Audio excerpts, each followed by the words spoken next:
L'on en sait davantage au sujet du rapt des Occidentaux survenu dans la nuit de vendredi à samedi dernier à Téré, situé dans une vingtaine de kilomètres de Maroua, c'est dans l'extrême nord du Cameroun. Selon la presse, l'identité certes des présumés ravisseurs reste pour l'heure inconnue, mais le journal semble indiquer que le rapt a été savamment organisé et perpétré par ces ravisseurs que l'on indique proches de la secte islamique Boko Haram et qui a permis l'enlèvement de pas moins de 2 religieux issus donc de Vicence en Vénétie, située dans la partie nord de l'Italie, mais également d'une religieuse canadienne. En fin de semaine dernière également, quelques hommes de l'État du Cameroun, pour être plus précis, des membres de gouvernement, se sont largement expliqués au sujet de leur gestion gouvernementale.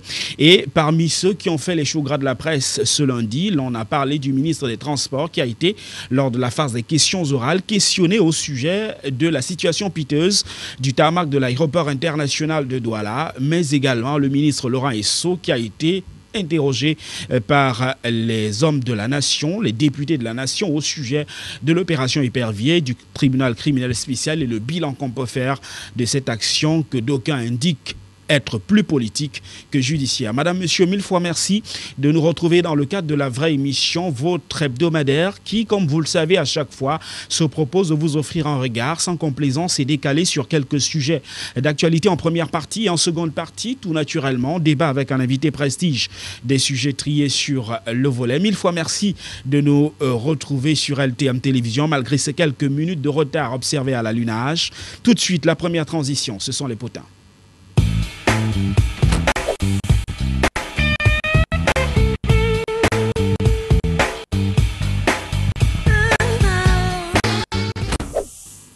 Des potins dont nous parlons de ce rapt survenu dans la nuit, plus précisément de vendredi à samedi dernier à l'extrême nord du Cameroun, en enlèvement qui a vu l'enlèvement de pas moins de 3 religieux pour être plus précis. Les noms ont été largement commentés par les hommes de médias en ce début de semaine. Il s'agit de John Paolo Marta, de Grand Anthony Allegre, qui sont tous issus de Vicence. C'est en Vénétie, situé dans la partie nord, plutôt de l'Espagne, pour être plus précis sur cette information. Gilberta Bussier, qui ont donc été enlevés par des personnes qui, en tout cas selon les sources émanant des journaux, seraient réputées proches de la secte islamique Boko Haram. Si cette information est connue de tous depuis la fin de semaine dernière, l'évolution que semble apporter dans le traitement quelques médias parus cette semaine, ce début de semaine pour être plus précis, c'est au sujet du mécanisme mis en place par les présumés ravisseurs pour perpétrer leurs différents forfaits. Selon la presse, et plus précisément Mutation parue ce lundi, l'on apprend clairement que les ravisseurs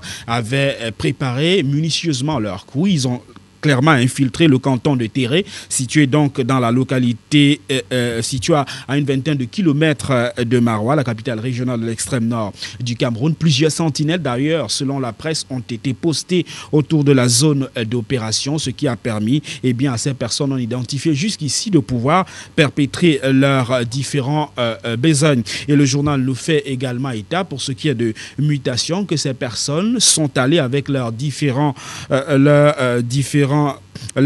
personnes enlevées à bord d'un 4x4. C'est en tout cas des informations que nous révèlent nos confrères du journal de Xavier Messé, selon des sources concordantes et selon en tout cas quelques témoignages des riverains sur le terrain. Si cette actualité a permis également le déploiement massif de quelques éléments de nos forces de police, le BI a été mis à contribution à la suite de ce rapt, la gendarmerie mais également les responsables de la police située aux frontières du Cameroun avec le pays voisin qu'est le Nigeria. Eh bien, l'une des informations qui semble pour le moins réelle, c'est que finalement, les frontières de notre pays sont plus poreux que nous le craignons, si l'on s'en tient en tout cas à l'opération perpétrée par ces différentes personnes, rapportée par les hommes de médias, une entrée en territoire, une opération perpétrée et puis un enlèvement à bord d'un 4x4 des personnes qui ont pu quitter le terroir camerounais sans en être inquiétées. La problématique est celle aujourd'hui de la porosité de nos frontières qui, à travers cette autre actualité, est désormais remise sur la sellette.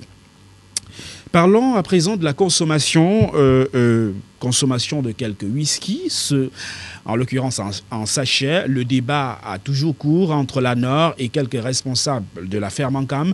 La presse parue cette semaine est largement revenue sur cette autre histoire. La NOR, l'Agence nationale de normalisation des produits de consommation de masse, est revenue sur l'interdiction dans les tout prochains jours des produits issus donc de ces sachets-là. L'une des raisons que semble révéler la NOR au sujet des whisky en sachet, c'est d'ailleurs le conditionnement de ces consommables-là. La NOR, selon la presse, indique clairement que ces consommables sont contenus dans des sachets plastiques qui devraient en principe quitter le circuit de la vente au Cameroun d'ici d'ici plus précisément le 24 avril prochain. Autre raison semble-t-il évoquée par la NOR pour suspendre ces whisky en sachet qui pilulent dans les différentes villes du Cameroun. Eh bien, c'est le contenu de ces consommables. Le journal Le Messager semble indiquer que la NOR révèle que l'on utiliserait plus de méthanol que d'éthanol dans ces différents whisky et qui serait largement un danger pour la santé. Des arguments s'affrontent au sujet de cette affaire et puis les responsables de la Fermancam semblent indiquer qu'ils utilisent certes du méthanol, mais c'est en quantité hautement réduite et cela nous pourrait constituer un risque de santé dans notre pays. On parle d'Air Malaysia à présent et de ce crash qui fait toujours couler pas mal d'encre de salive et ce malgré un déploiement massif observé à l'international. Il faudrait rappeler que depuis près d'un mois, on recherche des personnes qui seraient donc des rescapés de ce crash. Un crash qui serait donc survenu il y a un peu plus d'un mois. Plusieurs États se sont mis à contribution et selon des informations relayées cette fin de semaine, l'on a appris qu'un signal aurait été détecté dans l'océan Indien. Il y a un signal qui relance par ricochet les recherches sur l'avion donc de Air Malaisie qui a disparu, je l'ai indiqué, il y a un peu plus d'un an. Le signal a été capté donc pas moins de 3 fois par Exum qui est donc un navire chinois qui l'aurait intercepté samedi, dans la nuit de samedi à vendredi. Ocean Shield qui est également un tracker de boîtes noires australien aurait perçu également ces quelques signaux émanant des boîtes noires. Autre information qui semble indiquer que l'on serait sur la bonne piste, eh bien c'est celle émanant du fabricant de cette fameuse boîte noire qui indique que les fréquences émises dans les abysses de cet océan Indien seraient celles identiques à la boîte noire. Il s'agit plus précisément d'Anis Patel. On parle d'un autre sujet à présent. Il s'agit de ce comité de redressement qui a vu son mandat prorogé. Un comité de redressement au niveau de la SOCAM, la Société de gestion du droit des torts au Cameroun. Une prorogation survenue, largement relayée par des hommes de médias également ce début de semaine.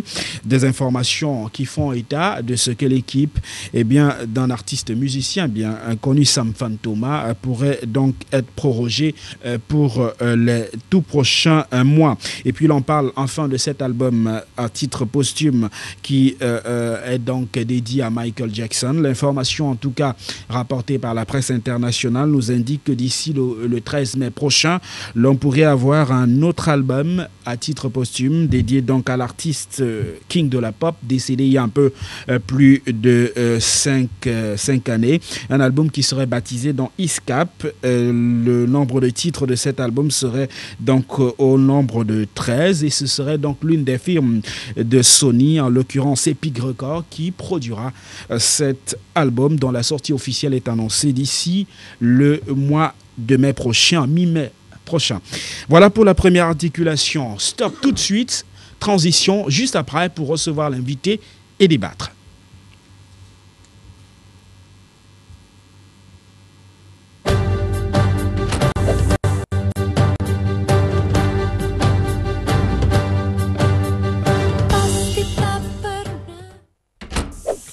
Notre invité avec lequel nous partageons la deuxième partie de la vraie émission ce lundi est donc un avocat averti, avisé, bien connu de la scène médiatique. Il a également été un ancien trésorier de l'Ordre des avocats du Cameroun, Maître Henri Achou. Bon après-midi et 1000 fois merci d'avoir accepté l'invitation. Merci beaucoup. Maître Achou, avec vous, on parlera un peu de cette opération Épervier. La presse l'a relevé la semaine dernière. On parlait bien de l'interpellation, de la mise sur mandat de dépôt du ministre actuel de l'Éducation, de l'enseignement secondaire. 24 heures après, il a été remis en liberté. Vous avez tout au moins suivi cette actualité-là. Et quel est le regard que l'avocat que vous êtes jeté sur cette actualité? Merci, mon ami. Mais pour exprimer ce que je pense, je dois dire ça en 3-4 qualités différentes.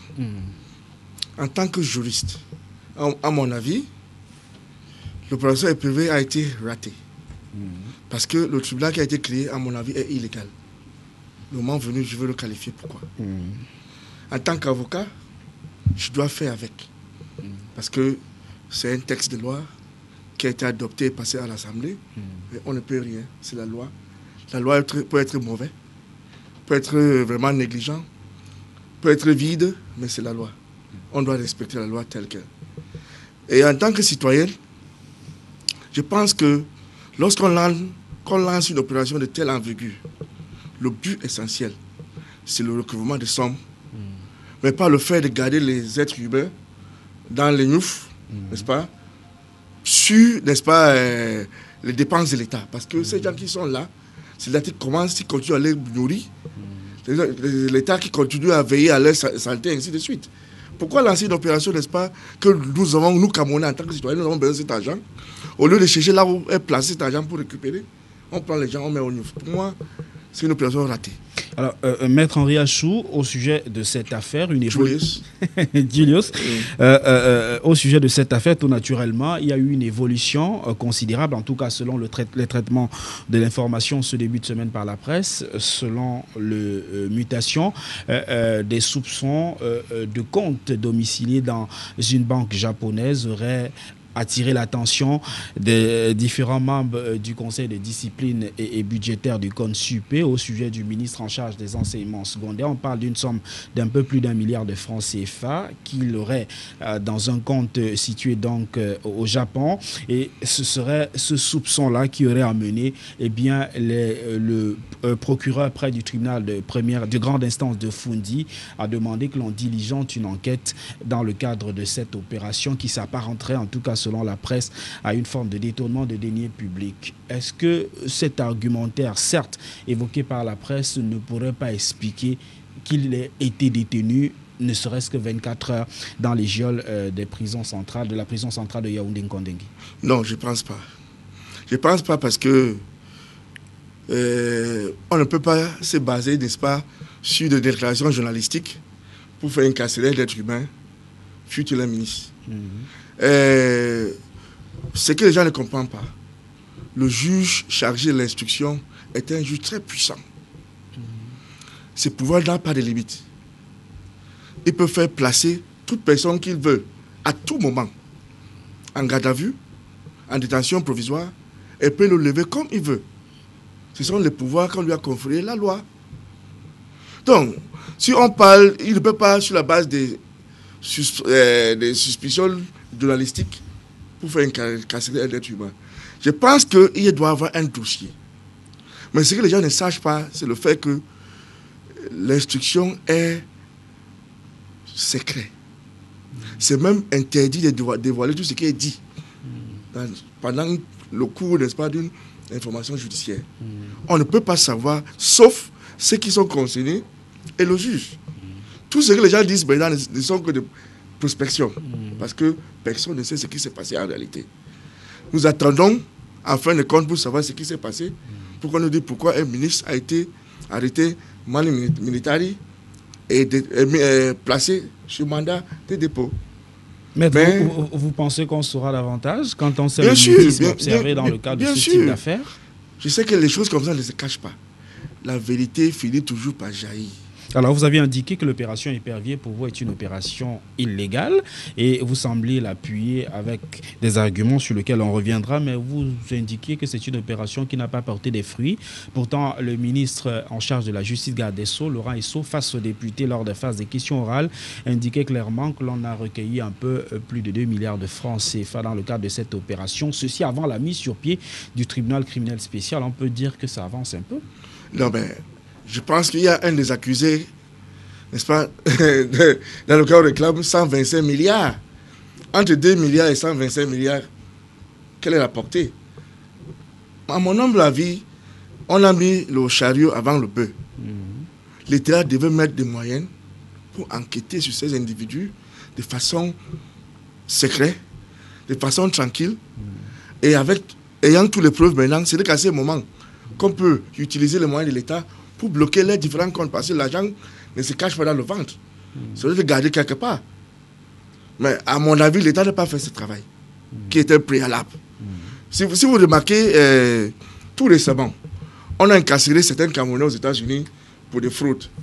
Mais quand je lis le dossier, je constate que c'est une enquête qui a été menée pendant 2 ans. On a laissé ces fraudeurs continuer leurs activités, et jusqu'au moment où l'État a eu suffisamment de preuves, n'est-ce pas, avant de les faire arrêter. On peut, n'est-ce pas, émuler ce même exemple. Mais si on met le chariot avant le bœuf, si vous me mettez en prison alors que j'ai l'argent dans mon compte, sans que vous sachiez là où je se trouve, ça ne me dérange pas. Je vais rester là-bas comme vous voulez. Mais en quoi pour vous cette opération est illégale? Vous savez, on a des institutions déjà bien solides au Cameroun. On a des tribunaux avec des magistrats bien connus à leur impartialité, à leur façon de gérer, n'est-ce pas, la justice. Mais si on ose créer un tribunal qui est un peu, on dit tribunal spécial, n'est-ce pas, avec des pouvoirs, n'est-ce pas, qui dépassent même le pouvoir de la Cour d'appel. Parce qu'il faut imaginer, le procureur général de la Cour d'appel est le patron, le procureur général du tribunal, le procureur général d'un tribunal, n'est-ce pas, est plus puissant, n'est-ce pas, que le procureur général d'un coup d'appel. C'est pas normal. C'est pas normal. Mais est-ce que cette opération n'arrivait pas comme une opération salutaire pour de nombreux Camerounais qui estimaient qu'il fallait trouver une alternative absolue à cette richesse ostentatoire et non justifiée observée dans la gestion de la fortune publique au Cameroun? Non, mais nous avons d'abord notre constitution qui prévoit le fait que tout fonctionnaire, n'est-ce pas, qui est nommé dans un poste de responsabilité doit déclarer ses biens. Est-ce que la commission, n'est-ce pas, qui est chargée de cette déclaration a été créée? Il faut commencer par là. Donc, il faut imaginer un fonctionnaire qui a 4 à 5 maisons au Cameroun. C'est pas possible. C'est en tenant compte, n'est-ce pas, que la loi même sur la déclaration des biens qui est cette c'est de là, c'est pas là la constitution de l'État. C'est pas là qu'on devait commencer. Parce qu'on dit l'argent, n'est-ce pas, vous détournez ou bien par la corruption, vous ne pouvez pas cacher ça dans le ventre. Vous devez garder ça quelque part. À l'heure actuelle, il n'y a que des immobiliers partout. Tout sort cet immeuble. Nous, dans le secteur privé, c'est impossible d'apprendre qu'un avocat a plus d'une maison. Parce que nous sommes dans le secteur privé. Nous sommes libres, n'est-ce pas, de demander l'argent à nos clients, n'est-ce pas, compte tenu du fait qu'on peut négocier les honoraires. Oh, mais si on voit un fonctionnaire qui a plusieurs maisons, on doit commencer à poser des questions. Il a trouvé cet argent où? C'est pour ça que je veux dire qu'on a mis le chariot avant le bœuf. À votre avis, on devait commencer par l'application de cette disposition sur la déclaration des biens. D'abord. Et ensuite, on aurait eu des informations, n'est-ce pas, pour pouvoir, n'est-ce pas, attraper tous les détourneurs des fonds publics. Mais pour le moment, moi, je pense que c'est à vue d'œil. Il y a à peu près, il y a plus de 30 000 fonctionnaires. Mais si on parle seulement d'une centaine, une 200, c'est pas normal. Il y en a plus, il y en a plusieurs. Mais l'essentiel pour moi, en tant que citoyen, comme je vous l'ai dit, nous avons besoin de cet argent de rentrer dans nos caisses. On a besoin de faire développer les sociétés comme Cameco, qui n'a pas d'avion. On a le chantier naval, qui a des problèmes de financement. Toutes les sociétés publiques ont des problèmes. Alors que nous avons un pays très riche en ressources humaines et financièrement, économiquement. Pourquoi? Si, n'est-ce pas, moi je pense qu'il n'est pas tard, on peut toujours se rattraper. Mais est-ce qu'en 2 ans d'existence, la mise sur pied du tribunal criminel spécial et le nombre de dossiers qu'on a vu défiler au niveau de cette juridiction, est-ce qu'on ne peut pas quand même se féliciter du fait qu'il y ait une dynamique observée dans le traitement des nombreux dossiers de ce côté-là? Non, pour le féliciter, ils ont fait ce qu'ils peuvent. Dans les moyens, n'est-ce pas, mis à leur disposition. Ils ne peuvent pas faire autrement. Ils sont même, malgré le fait qu'on les a donné des pouvoirs illimités, Mais ils sont un peu constraints parce que, vu par exemple, on a fait arrêter un ministre, on l'a relaxé le même jour. Cela veut dire que certains pouvoirs qu'on les a donnés sont contrôlés ailleurs. On ne peut pas, ça c'est la vérité, c'est contrôlé ailleurs. Mais quand cela détient, ils pouvaient faire plus, n'est-ce pas? Si on les laissait la possibilité de faire comme déjà prévu par nos textes. Le tribunal spécial, pour moi, est un dérive. À mon avis, est un dérive. Commence par faire la déclaration des biens. Commence par mener les enquêtes, n'est-ce pas, un peu partout dans le monde, parce que, tu sais, le monde est devenu un village global. Commence à vérifier les comptes bancaires des Camerounais, partout. Parce que c'est cet argent qui est important. Lorsque vous bloquez cet argent, moi, à mon avis, je suis très content, comme un citoyen, que non. Ce que le tribunal fait est très bien. Mais à partir du moment où même ce tribunal-là ne peut pas faire, est-ce que le tribunal peut aller en Australie ou bien en Namibie, n'est-ce pas, bloquer le compte d'un individu? Il ne peut pas. Mais l'État a des moyens de le faire. L'État peut bien le faire. Est-ce que dans le cadre de l'entrée des informations au niveau des juridictions, il n'est pas possible d'avoir accès à ce type d'informations? Le TCS, n'est-ce pas, a été créé par des textes, n'est-ce pas, qui a limité, n'est-ce pas, son rayon d'exercice, n'est-ce pas, et de fonctionnement. Il n'y a rien qui prévoit qu'il peut créer même une commission dérogatoire en dehors de ce pays. Il n'y a rien qui lui donne le pouvoir, n'est-ce pas, d'aller mener des enquêtes, n'est-ce pas, ailleurs. Donc c'est de ça que je parle. Alors concrètement, qu'est-ce que le TCS peut exactement faire? Vous savez, tel qu'il est mis sur pied, que vous à mon avis, on a même dit décrier. Que tout à fait, n'est-ce pas, concernant le document de l'union publique doit passer par une enquête préliminaire. Donc cela veut dire que le dossier devait être d'abord envoyé soit à la police judiciaire ou à la gendarmerie, ou à l'officier de la police judiciaire pour mener les enquêtes. C'est à ces moments, n'est-ce pas, parce que l'État a des moyens, en utilisant les policiers et les gendarmeries, pour enquêter sur les comptes des Camerounais à l'extérieur, surtout pour ceux qui sont soupçonnés. C'est de ça que je parle. Il faut commencer par ça. Lorsqu'on trouve cet argent, c'est à ce moment qu'on cherche la personne. Mais tu cherches la personne avant de commencer à chercher l'argent, c'est pour mettre le chariot avant le bœuf. Maître, je voudrais également qu'on parle d'un autre sujet, au-delà de cette opération Épervier. J'aimerais qu'on parle quand même de l'état de droit au Cameroun, ceci à la lumière du dernier rapport du département d'État au Cameroun. Vous avez certainement eu à entendre que les États-Unis sont prononcés sur la situation des droits de l'homme au Cameroun. Ils sont également revenus sur les conditions de détention de nos prisons qui sont devenues de véritables lieux de surpopulation. Globalement, c'est un rapport qui n'apprend pas grand-chose, certes, aux Camerounais, mais c'est un rapport quand même qui a l'occasion de remettre sur la sellette l'épineux problème de la surpopulation dans nos différentes prisons à travers le Cameroun. Oui, je pense que c'est un problème très délicat parce que si les Américains, n'est-ce pas, aimeraient parler des conditions incarcérales, j'attendais à ce qu'ils allaient nous proposer, n'est-ce pas, de construire des prisons, n'est-ce pas, un peu plus adéquates.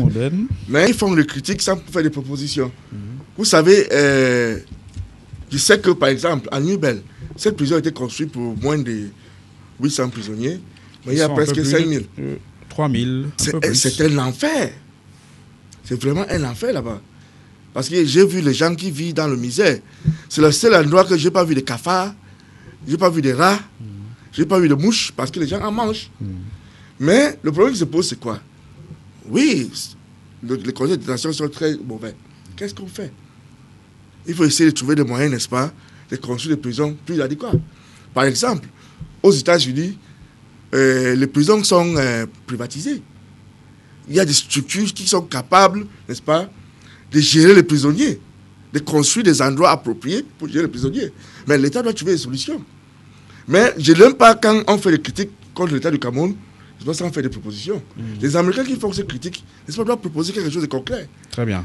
Autre sujet d'actualité qui est également sur lequel on souhaitait avoir votre éclairage dans le cadre de la vraie émission, c'est celui des dépendances de la justice de notre pays. Juste un mot là-dessus. Est-ce que finalement, le mariage entre guillemets, entre le législatif et le judiciaire et l'exécutif au Cameroun ne donne pas matière à penser qu'une indépendance de la justice dans notre pays n'est pas toujours évidente?